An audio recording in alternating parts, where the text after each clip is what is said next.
నువ్వు నిజంగా పావురం అయితే, పావురం నీలో నివసిస్తున్నట్లయితే లోక కార్యాలలో నువ్వు సంతోషంగా ఉండలేవు, లోక విషయాల్లో నువ్వు సంతోషంగా ఉండలేవు.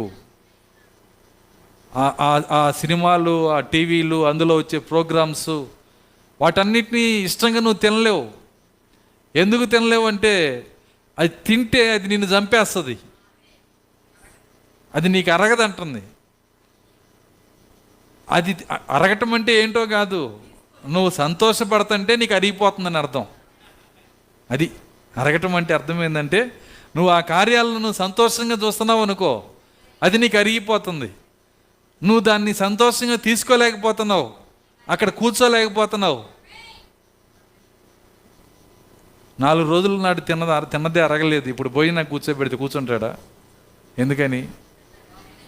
వాడికి ఏమీ అరగల, లోపలగా ఏమి ఖాళీ లేదు, ఆకలి లేదు. ఇది కూడా అంతే.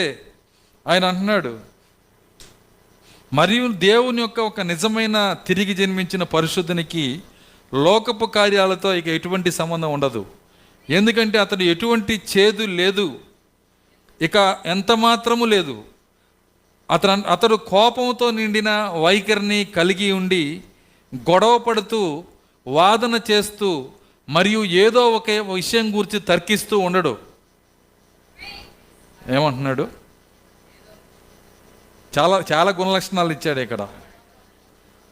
ఈ పావురము యొక్క గుణలక్షణం కలిగిన వ్యక్తి ఎలా ఉంటాడంటే, అతడు కోపంతో నిండిన వైఖరిని కలిగి ఉండి గొడవ పడుతూ, వాదన చేస్తూ, మరియు ఏదో ఒక విషయం గురించి తర్కిస్తూ ఉండడు అన్నాడు. ఇలా ఉండడు అని బైబిల్ చెప్తుంది, ప్రవక్త చెప్తున్నాడు.